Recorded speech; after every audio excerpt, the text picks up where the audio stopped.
أعوذ بالله من الشيطان الرجيم بسم الله الرحمن الرحيم الحمد لله رب العالمين الحمد لله الذي له ما في السماوات وما في الأرض وله الحمد في الآخرة وهو الحكيم الخبير والصلاة والسلام على المبعوث إلى كافة الورى بشيرا ونذيرا وداعيا إلى الله بإذنه وسراجا منيرا أبي القاسم محمد اللهم صل على محمد وعلى أهل بيته أئمة الهدى ومصابيح الدجى الذين أذهب الله عنهم الرجس وطهرهم تطهيرا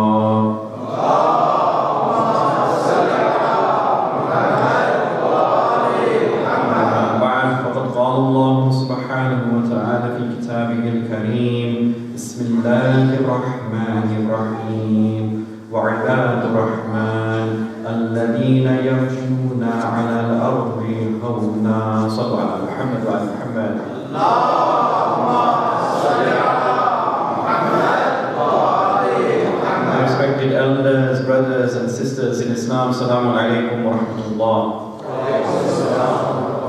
عظم الله أجورنا وأجوركم بمصابنا بالحسين عليه السلام.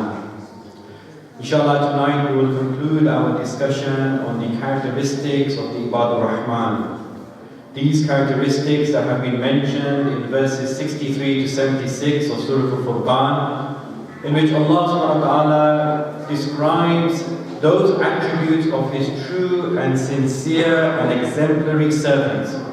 And we have been looking at these characteristics, inshallah, with a view to increasing them in ourselves, strengthening them in ourselves, and so we rise higher and higher in the scale of Ibadur Rahman. Because we have said, inshallah, we are all Ibadur Rahman, but there are levels to this group of His exemplary servants, with the Ahlul Bayt alayhimus salam at the very highest in this scale.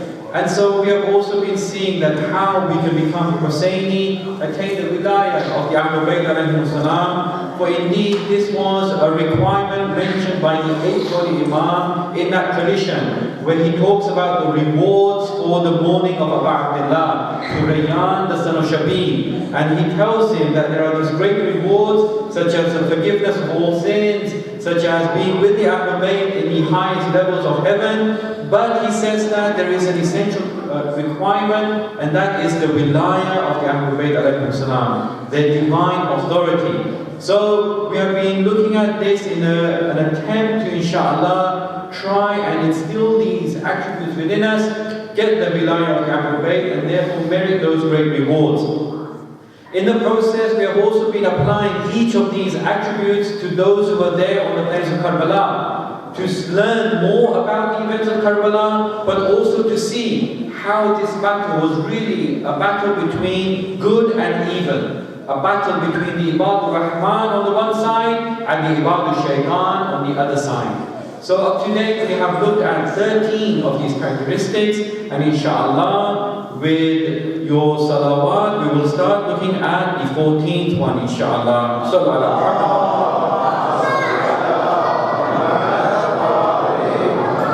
So this 14th one is mentioned in verse 75 of Surah Al-Furqan, and it is all about patience. Allah subhanahu wa ta'ala says, "Ulaika yuzawna al-ghurfata bima sabaru." The Ibadur Rahman, they are rewarded these sublime abodes, these high positions in heaven, bima sabaru, because of their sabr and patience. And then verse number 76 completes the whole reward by talking about what else again? وَيُلَقَّوْنَ فِيهَا تَحِيَّةً وَسَلَامًا. And they are greeted therein with tahiyyah, greetings, and salama. They are met therein with greetings and peace. Then he goes on to say that خَالِدِينَ فِيهَا, they reside in them forever. حَسُنَتْ مستقرا ومقاما. An excellent abode and place. So now, this whole characteristic of patience. In fact, some people say that patience, out of all of these 14 characteristics, is the most high one. It is the most valued one. It is the best characteristic and the most important one out of all of those. Why? Because what they say is, some of these mufassirin, that without patience, those other 13 would not be possible.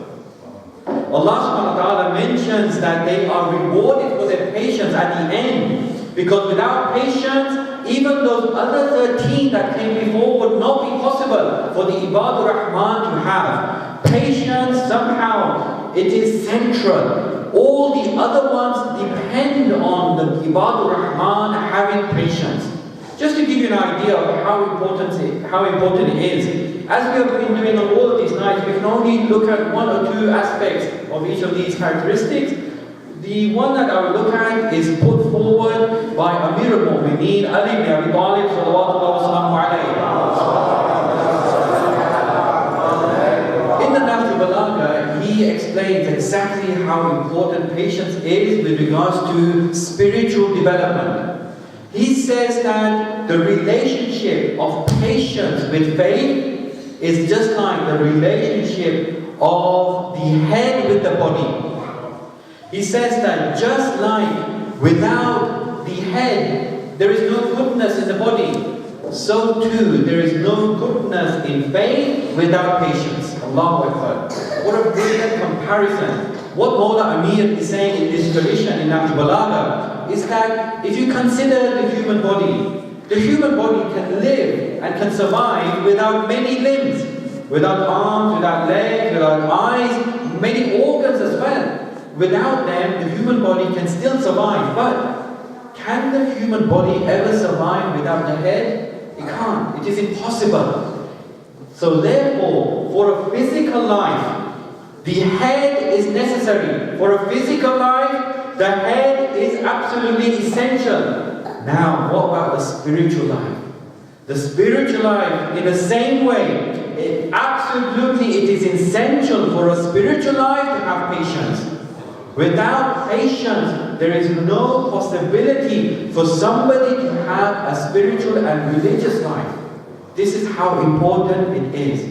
Now, for the application of this characteristic, you will recall that in the very first one that we looked at, humility, we applied it to the greatest shaheed of Karbala, Aba Abdullah Hussein salawatullah wa salamu alayhi. And for the application of this last one as well, I would also like to apply it to the same great hero of Karbala. Let's start and finish with this great hero and the greatest of them all, Sayyidul Shuhada.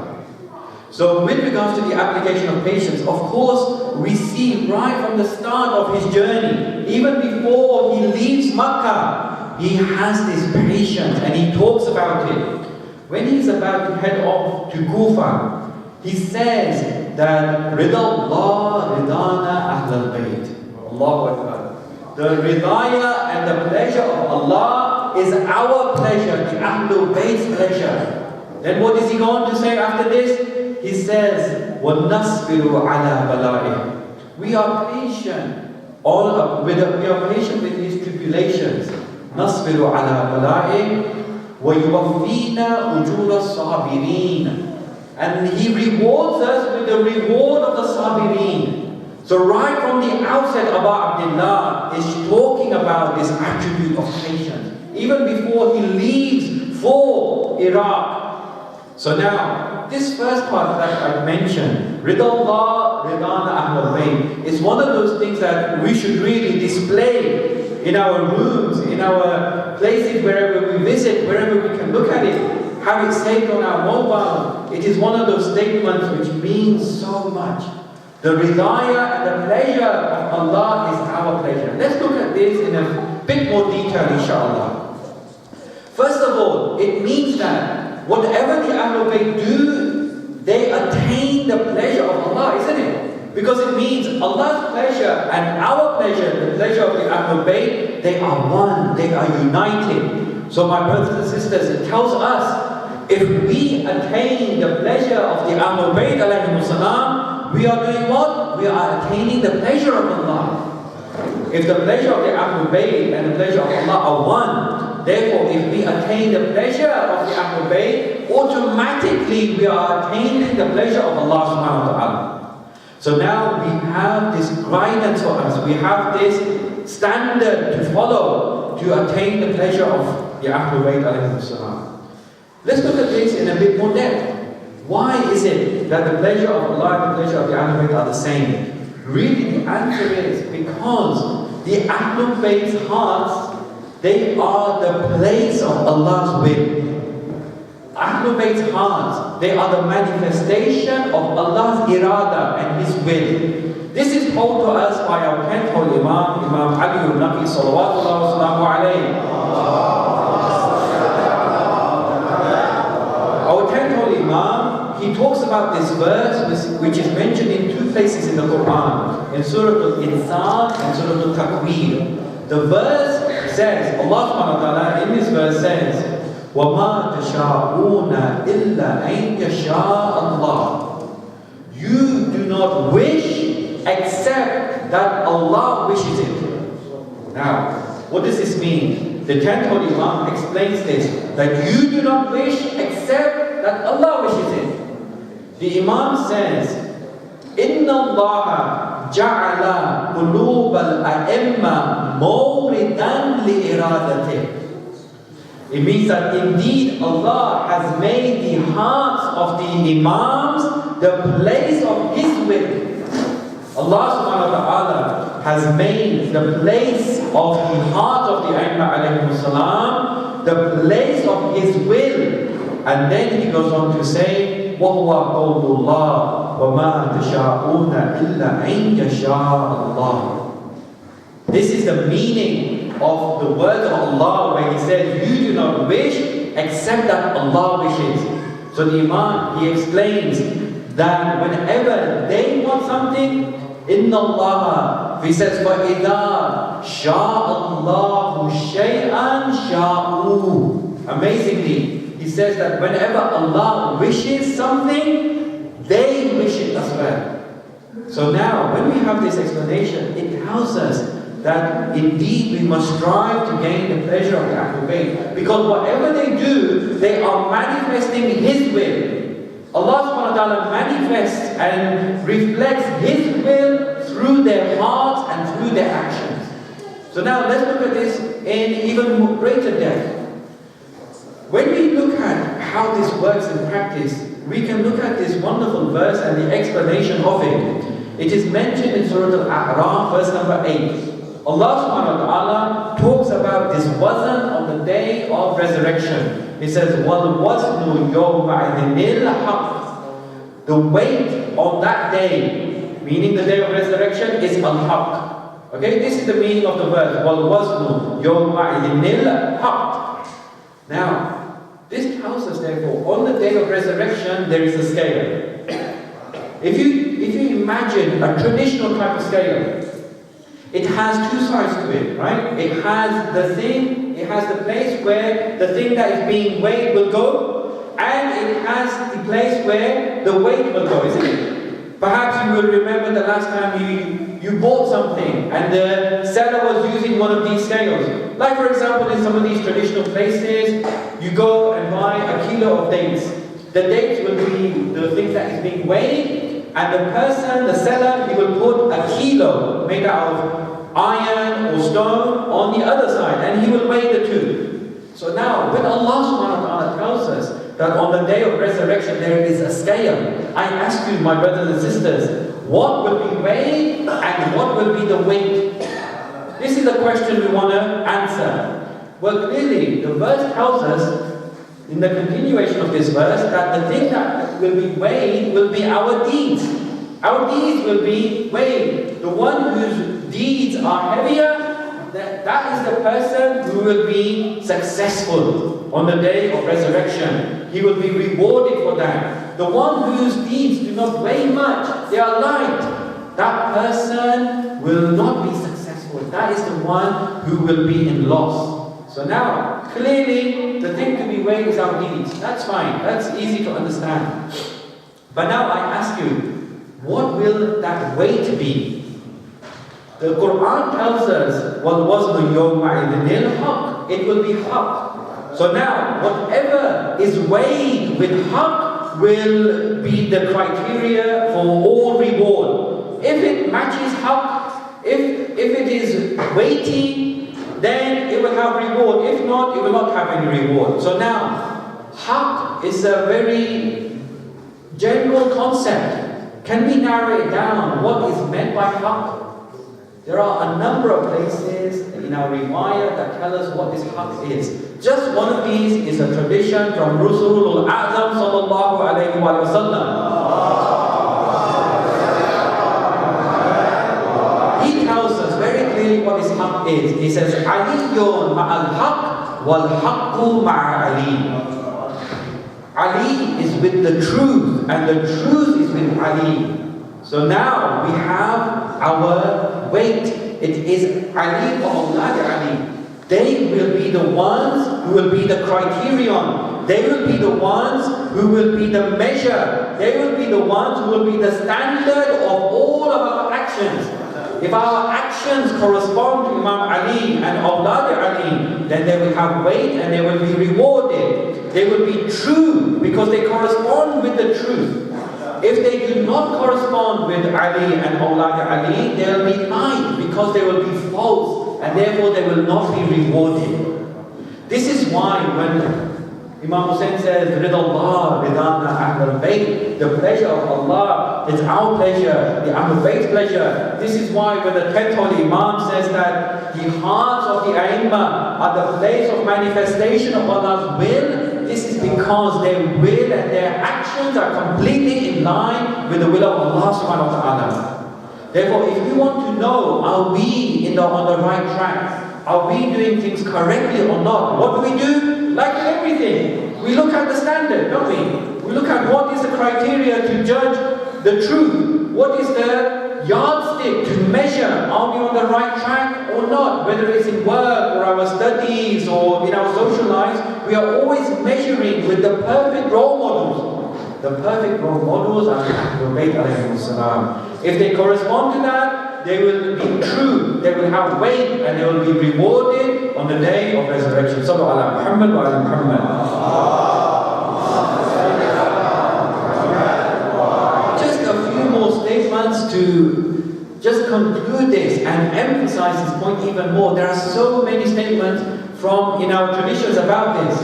Another example is where Rasulullah sallallahu alayhi wa sallam addresses Imam Ali in the same way. He says, Wal mizana mizanuk. Allahu Akbar. He says the mizan, the scale. Very clearly he says the mizan is your mizan. It is your scale. Another place he talks, we read in the ziyarah rather. What do we read in the ziyarah of Amir al-Mu'mineen? We say, As-salamu alayka mizan al-a'mal. Peace be upon you, the mizan and the scale of actions. Same point, that everything has to be weighed and looked at in relation to his actions. Because his actions are in line with Allah subhanahu wa ta'ala 100%. And finally, this is why he is known as Qasimul Jannati wan Nar. He is the one who divides those who go to heaven and those who go to hell. Isn't it? This makes sense now because he is the criterion, he is the yardstick, he is the standard, him and his holy progeny. Sallu ala Muhammad wa ala Muhammad.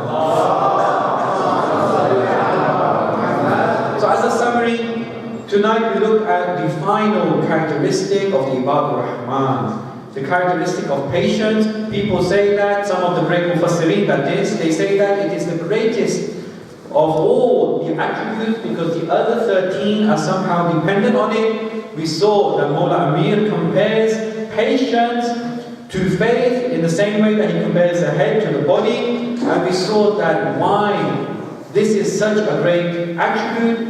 Imam Hussein alayhi salam, even when he left Makkah to go to Karbala, he talks about their pleasure being the pleasure of Allah, and we saw this through other traditions, and this verse is Surah Al-A'raf, how the Ahlul Bayt are therefore the criterion and the standard for all of our actions. We must inshallah always strive to have our actions in line with theirs, for then surely we will gain the pleasure of Allah subhanahu wa ta'ala. Let's now recite a few words of Masaib. Tonight, inshallah, we will look at the youngest hero of Karbala, Hazrat Ali Asghar. Sallu ala Muhammad wa ala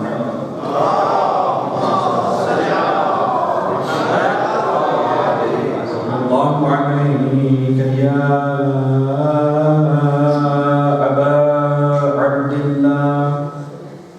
Sallallahu alayka ya ibna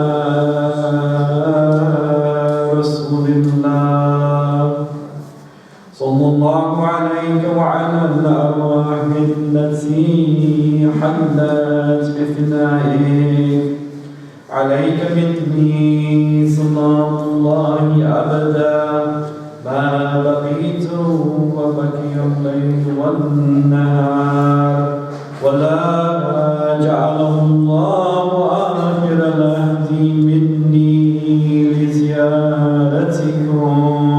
السلام على الحسين وعلى علي بن الحسين وعلى أولاد الحسين وعلى أصحاب الحسين. يا ليتنا كنا معكم فنفوز فوزا عظيما. اللهم ارزقنا شفاعة الحسين يوم الورود وثبت لنا قدم الصدق عندك مع الحسين وأصحاب الحسين الذين بذلوا وجههم دون الحسين عليه السلام. Mu'mineen, it is the night of Ashra. Let's recall what was happening in the camp of Abu Abdullah on this night. It is reported that Umar ibn Sa'ad, he wanted to attack Abu Abdullah on the night of Muharram. Imam Hussein, he sends his loyal brother Hazrat Abu Fadl Abbas to Umar ibn Sa'ad to tell him, give us one more night, for we want to worship Allah subhanahu wa ta'ala on this night. He says that indeed on this night we want to perform the prayers, we want to supplicate to Allah, and we want to seek forgiveness. Mu'mineen, let's also follow in the way of the Ahlul Bayt and use this night for this type of worship inshallah. On the day of Ashura, Mu'mineen, we know from the Maqta that now Abu Abdullah is all by himself. We read how each one of his companions gave their lives for Imam Hussein. Even his family members are all gone now. Ali Akbar, his eldest son, was cut into pieces. His nephews, Aun and Muhammed and Qasim, have been martyred in the way of Allah. Even his backbone and his greatest support, Hazrat Abbas, was slaughtered on the plains of Karbala. Now Abu Abdullah is all by himself, and now he calls out, Hal min zabin yadrubu an harbi Rasulillah. Is there any defender who will defend the family of the Messenger of Allah? Hal min muwahdin yakhafu Allah fina. Is there any believer who fears Allah with regards to our rights at this time? All the women start crying, they all start wailing. Abu Abdullah is all by himself. There is no helper for him on the plains of Karbala. So now there's only one small soldier left. There's only a baby left in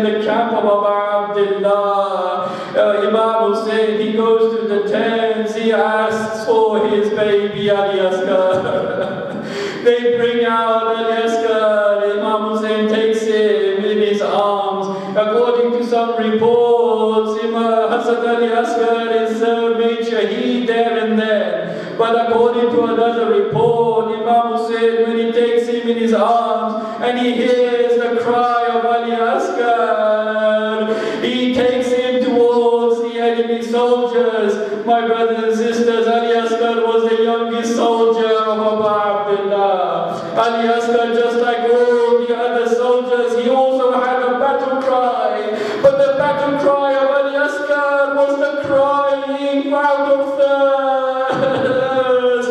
This was his battle cry. Imam Hussein, he takes him to the enemy soldiers and he says to them, if you do not have mercy on me, then show mercy on this baby infant, for indeed he is dying out of thirst.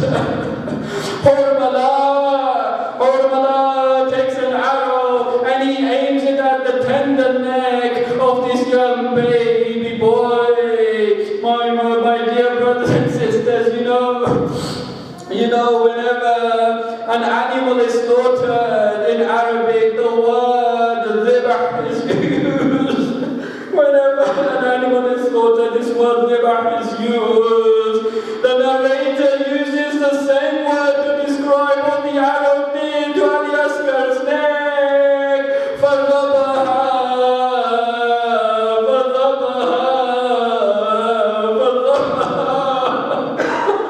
It slaughtered him. Now Imam Hussein with Ali-Asghar in his arms with all the blood dripping down his chest, he takes him back to the camp. But how can he show Ali-Asghar's mother what's happened to the child? How can he show Zainab what's happened to him? How can he show Sakina what's happened to Ali-Asghar? Just imagine how painful it was for him.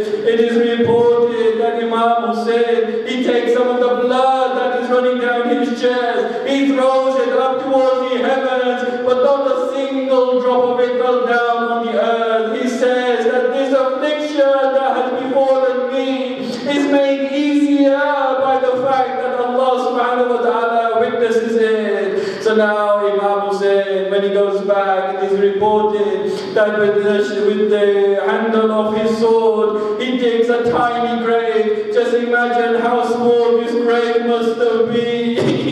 He buries Ali-Asghar in that grave. Ali-Asghar was the only martyr on the day of Ashra to be buried. And I say to you, Mu'mineen, perhaps Imam Hussein, he did this so that the women and the children will not have to see this sight anymore. Perhaps he did this so that Ali-Asghar would not be trodden on by the hooves of the horses. And perhaps he did this so that the tiny head of Ali-Asghar would not be placed on top of a spear. ألا لعنة الله على القوم الظالمين وسيعلم الذين ظلموا أيهم ينقلبون.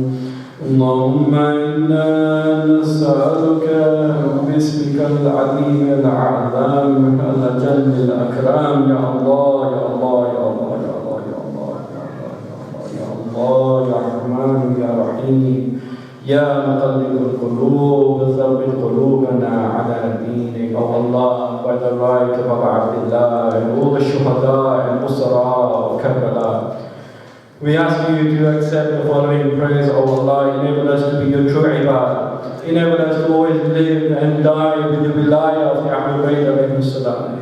Oh Allah, bless this community and all the people here, inshaAllah. Oh Allah, enable these majalis to continue forever in this noble community, inshaAllah.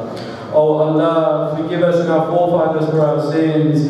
Oh Allah, bring relief to all those who are facing difficulty and hasten the appearance of our 12th Imam, Ajjalallahu Ta'ala Faratuh Sharif. Wassalamu alaikum.